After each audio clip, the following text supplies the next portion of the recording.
Welcome to OState Daily. Casey Porter here. So glad that you decided to tune in. Fans, today we have a very, very, very special guest. Safety from 1988 to 1992. Jay Fleischman joins OState Daily. Jay, what an honor to get to talk to you. I got to see you play. Loved watching you play at OSU. Thanks for joining. Thank you for having me. Man, it was a fun time, man. I remember those days well. I wish I could go back and do it again. It was so much fun. So what's harder, trying to tackle Barry Sanders or trying to get on a video call with OState Daily? Well, I think trying to get on the call was harder than trying to tackle him for sure. Okay, a little fun here. Of course, you came in 1988. That was the Barry Sanders year. Matter of fact, you got your first start that year against Eric Bieniemy and all that. We'll get into that as we go on. But I wanted to have a little bit of fun. Scotty Harmon, who coached at Pawnee, Hominy, his dad built that big-time program just north of where you grew up in Sand Springs. Yes. You guys are kind of forever linked because you were two really hard-hitting safeties from the state of Oklahoma. Trey Rucker this year has led the Big 12 in tackles, really hard hitter. So I wanted to ask you, have a little bit of fun here. All right, Scott Harmon, Jay Fleischman, Trey Rucker, who hit the hardest from their safety spot? Well, they all hit good. Both of those guys had some good ones. I would probably say just because of Scotty was a smaller guy, and I mean, he probably weighed 175. I was up to about 210, 215. I'm not sure what Rucker is, but I think I'm a little bit bigger than both of them. So I'm going to say I may have brought a little more wood just because of my size. I think I'm a little bit bigger than both of those guys. Oh, nice. I asked that same question to Mark Moore, who is at Oklahoma State. Just a couple. I believe he left in 86, so you missed him by a couple of years. I know Mark, yeah. Oh, yeah. He unequivocally, matter of fact, he's in Broken Arrow right now. Yeah. And he's coaching. I think he's coaching at Jinx, as a matter of fact. And he unequivocally said, oh, Mark Moore, no doubt about it, right? Yeah. With that Mark Moore confidence, right? Yeah, he was. I saw several of his. He was really good. Okay, so when I was a kid, I went out to that racetrack there in Owasso many different times, and I know that you're really big into sprint cars. I'm sure you've been there a million times. Tell us about that part of your life. A buddy of mine, when I think I was about 15 or 16, wanted me to go one night, and I went out there and just fell in love with it. And every Friday, Saturday night, man, I was at the racetrack when I could be. And, I saw the World of Outlaws out there. I remember it was like a March, and it was like 30-something degrees. But, man, I'm a diehard sprint car fan. I got to go to Knoxville, Iowa a couple of years ago. First time I've been there, and I'm dying to get back. It's just so hard with trying to coach football and wrestling and all this stuff. But we try to go, me and I actually got some of the coaches to go to Arrowhead Speedway in Colcord. Oh, nice. They had I think it was a high limit sprint car race, and some of us went out there. It was a good time, and they were like, man, why haven't I ever been to these before? I was like, I know you guys are missing out. But ever since my buddy took me that one time, man, I was hooked on it. Yeah. It was awesome. I love the sprint cars. Okay, so you were a three-sport star.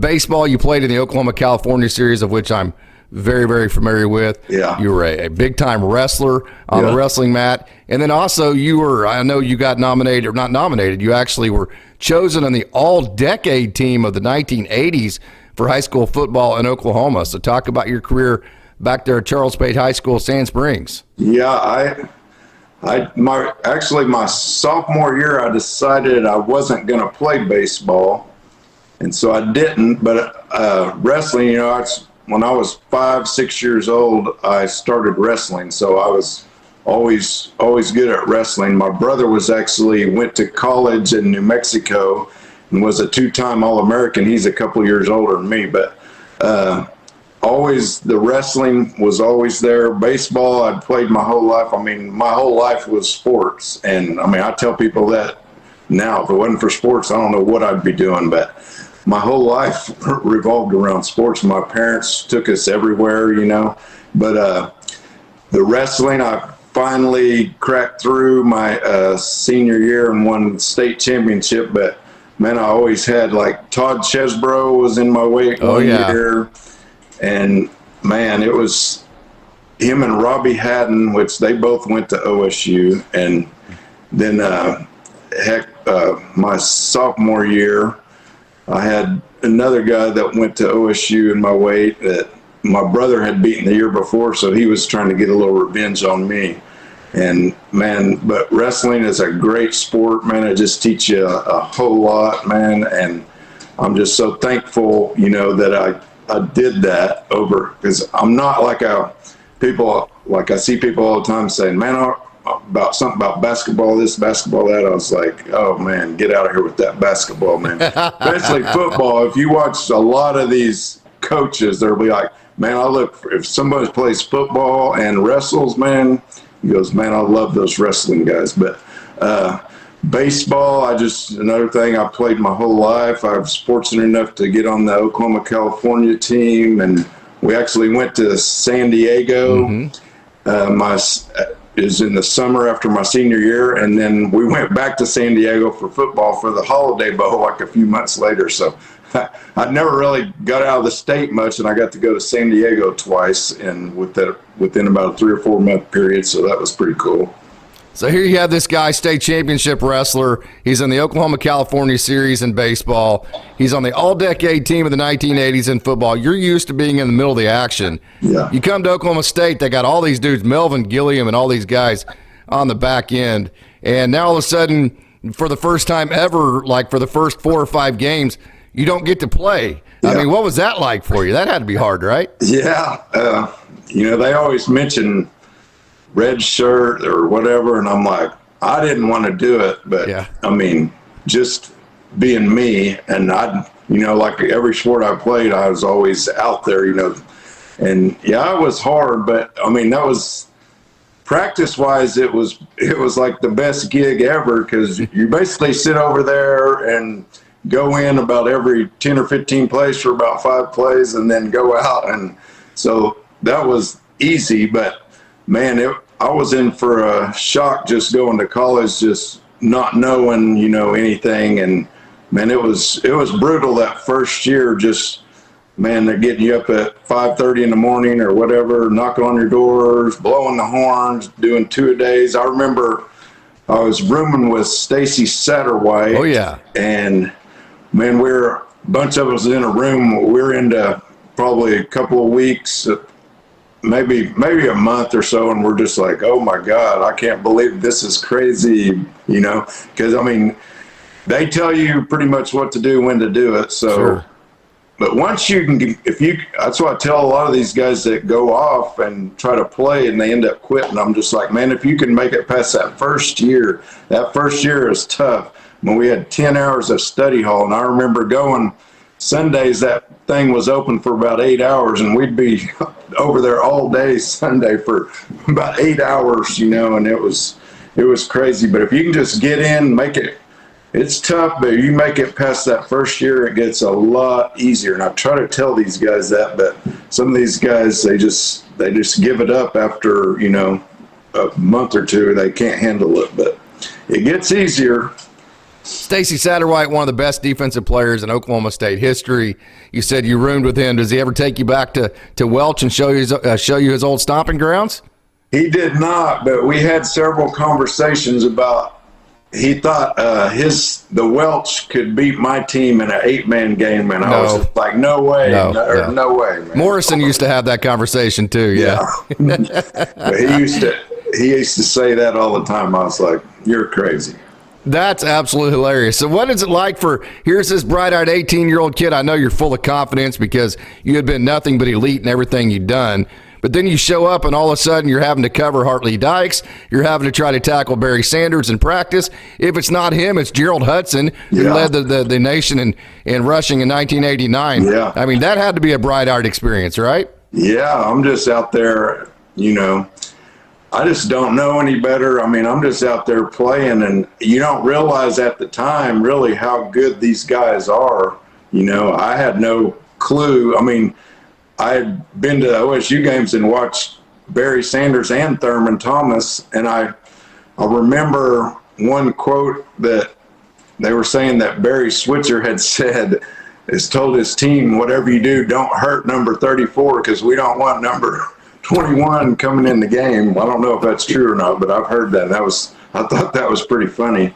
But yeah, I mean, I'm the type of person that's like, I think I'm just as good as anybody out there. You know, I don't look at guys like, I'm not in awe of like anybody, especially back at the time. You know, I'm just, like I said, 18-year-old kid. I'm thinking I'm just as good as anybody out there. And I mean, that's probably what helped me, you know, just move up the depth chart or whatever. And, you know, I wasn't ever scared of anything, or, you know, I have my wrestling background and stuff. I remember Sim Drain one time, I think it was my freshman or sophomore year, and he did a little bit of wrestling, but we're all coming out of to the practice field, and he was like wanting to wrestle around with me, and I ended up throwing him down in front of everybody, and I kind of embarrassed him, and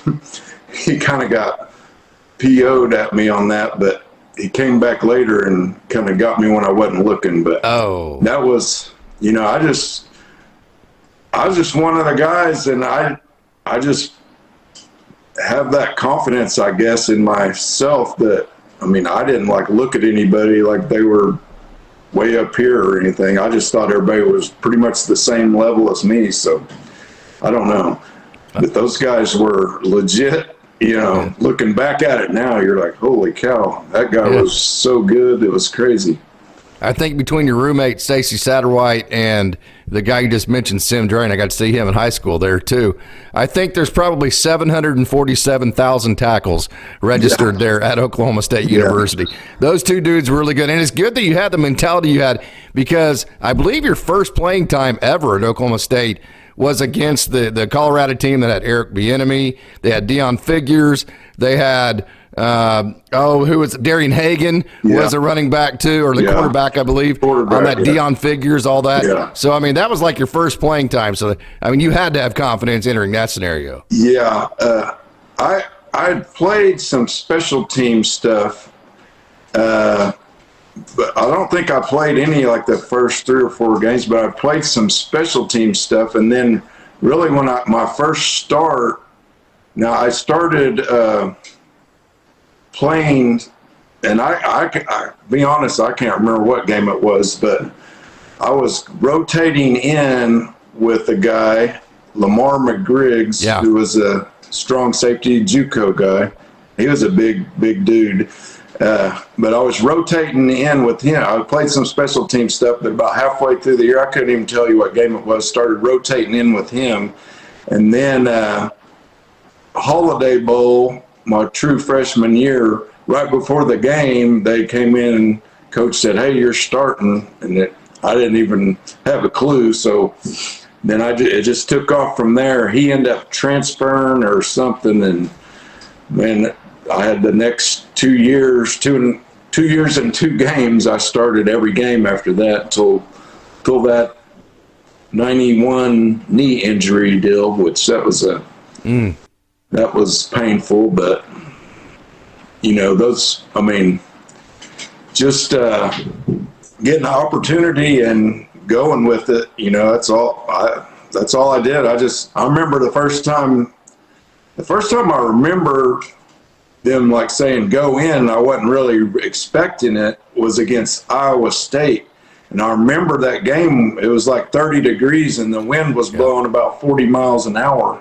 And I remember going out there, we had some coats or jacket things on, and I was like, oh, this coat. And like, it seemed like the first play they threw it to the tight end. He was wide open, and I had to go tackle him. I was like, man, this might hurt. But then, and I remember running on the field, and I got lined up wrong, and then I had to run back over here, and I was just like going crazy because I really wasn't expecting it. And then after that, I just settled in, and I just started playing about every series or two. They start putting me in. So, other than the fact that OSU had almost a decade of really high-level success, by the time that you committed in 1988. What were the reasons why you chose OSU?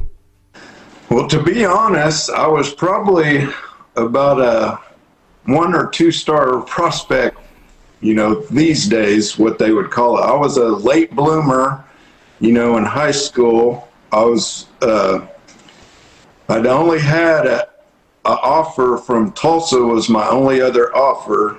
And then, I was getting looked at by like Air Force and then NEO. After I committed to OSU, NEO had called me and said, hey, if something doesn't work out, you can come here. But I had to pay my own food bill to go to OSU on a recruiting visit because they didn't have any visits left or whatever. So they told me that I was behind about 20 guys that were there, and he said, well, a lot of these guys have other offers, so I don't know what they're going to do. But they all end up going somewhere else. So the probation, knowing they were going to go on probation might have helped. I think that was coming out about then, so that probably scared some of them off. But really, I'd always loved OSU, and I had some family that had went there, and I was always a big OU hater anyway. Yeah, right. They had talked to me, but they never offered me anything. But I always wanted to go there, and when I got the offer, I immediately was like, yep, I'm in. So just kind of curious, how did the Oklahoma State coaches handle the probation in the recruiting cycle of things? What did they tell recruits at that time about the probation? I don't know how much they exactly knew. They knew that we were going to get something, but they didn't come out, and I don't think they ever said exactly what it was. Maybe like 1 year or 2 years, maybe blah, blah, blah. But like I said, to me, I didn't really, my only other real option was Tulsa, and that was a little bit too close to home. So I was like, I'm going to go, whatever, I'm going to ride it out because I just wanted to go. And I knew, they had a lot of guys coming back on the offensive side. I knew they were going to have a good team.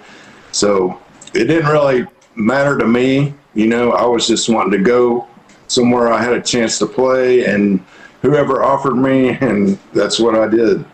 So you got to see Mike Gundy as a quarterback at the top of the things in 1988, then you got to see him in 1989 where things didn't go quite as well, kind of like this season for Oklahoma State football. So you got to see him as a player on both sides of that. You've gotten to see him as a coach on both sides of that. What do you remember about Mike Gundy as a player, and has there been anything that surprised you about him as a coach? Well, as a coach, man, he's done a great job. I didn't know when they first hired him how he was going to do, but man, he's been the best coach they've ever had, in my opinion. And if you look at records, definitely he's the best coach they've ever had. And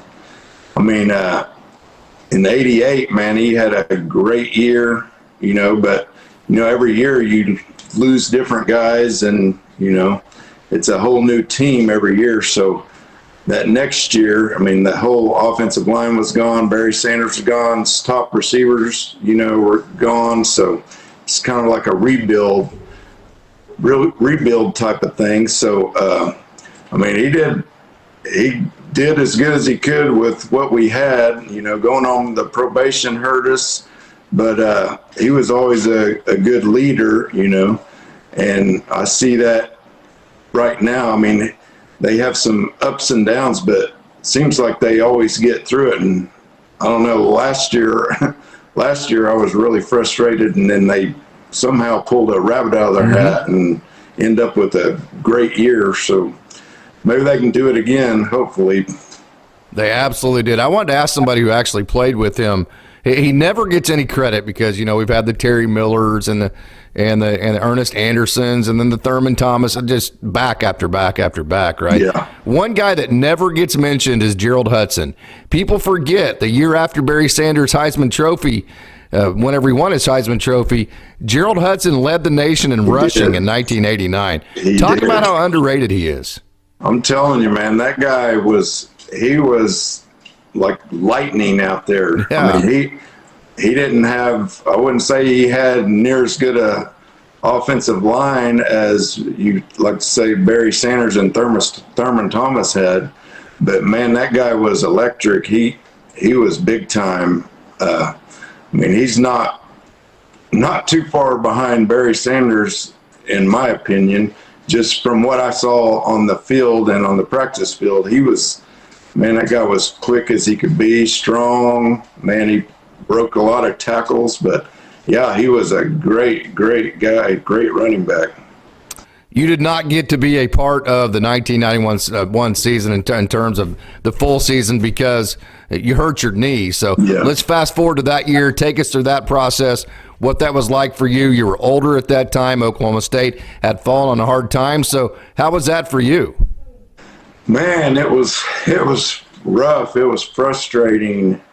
And I don't know how many I've seen since then, but we were playing Arizona State, and they actually did a quick kick, which I don't think I've seen 3 or 4 since then on a third down. And I go back, I remember the ball bouncing. The field was kind of wet, so we had, that turf was not very good back then. Right. I mean, we wore basically basketball shoes, but it was wet, so we had like the little knobby shoes on. And I remember catching the ball, and I was looking back because I knew I had some room to run. Caught it on, I think, one hop, and there was nobody around. And I just turned to look, and as soon as I did, something happened. I was like, oh, just my knee blew up. So I don't know what happened, but I knew something bad had happened, because I never really had many injuries growing up, but I knew something was bad. And then, man, to see them go through that 0-10-1, I went through a couple of games too, so I'm not gonna. Yeah, right. I was part of it, but man, that was frustrating not to be able to be out there with my, the guys. That's supposed to be my senior year, and a lot of those guys that I came in with recruiting wise and stuff, and it's like Mike Clark, he's one of my favorite dudes, man. Oh, yeah. He ended up leaving that year, and I ended up staying that next year, getting a medical red shirt. But man, it was hard to watch, and not being able to do anything about it, not being able to.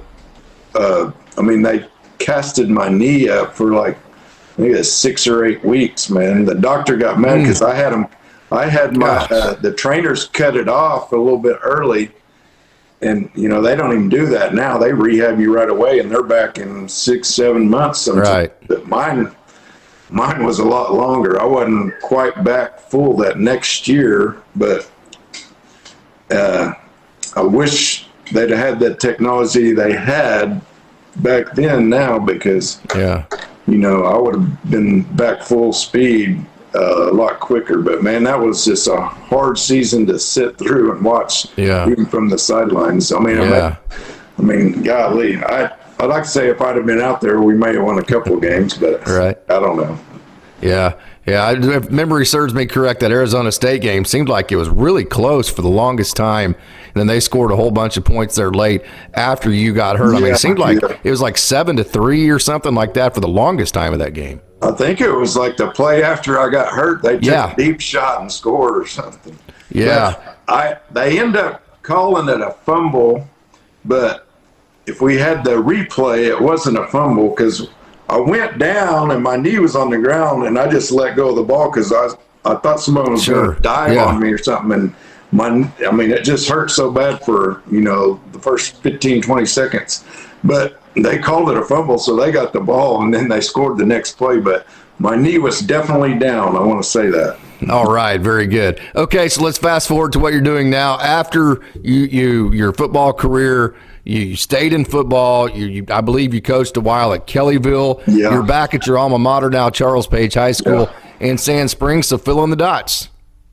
Well, I coached at Tulsa East Central. Oh, okay, nice. With Travis? Yeah. Yeah, Travis was our secondary coach at Stillwater. He does a great job. Yeah, I coached with him. I was there for a couple of years. Jeff Adams was the first year, and then Travis came in the second year. But we had some good teams for those 2 years.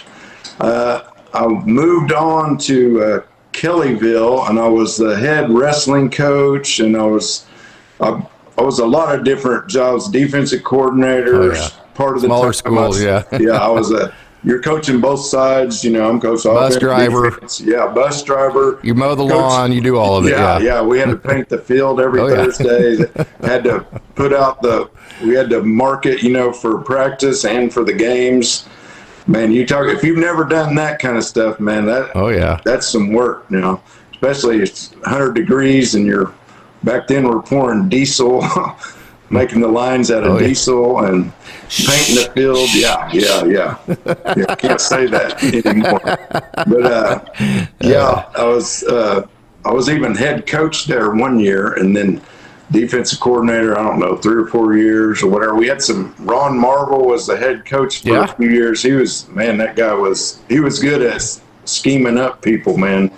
But we had 2 or 3 years, we had some really good teams, but just couldn't quite get there. But that was a great experience. Then I was ready to try something else, and Sand Springs was open, and I ran into one of the coaches that ended up being the head coach, which was Dustin Kennard, who just recently passed away of cancer.